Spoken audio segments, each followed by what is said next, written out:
In this video, I'm going to teach you on how to troubleshoot the mCareWatch model MW241. The issue that I have got is my watch is flat. As you can see, I'm pressing the button on the side and I can't see anything. No matter how many times you are trying to charge the watch, nothing is happening. I'm going to teach you on how to troubleshoot this situation. In this instance, you may need to look for something pointy around you, like a pin that I've got in my hand. If you look on the right hand side of the watch, you can see the tiny silver button just above the main button.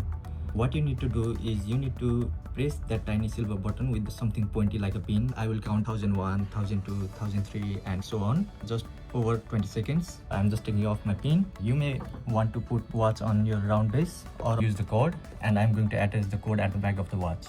Within some couple of seconds, the watch should come up with our logo, as you can see on the screen.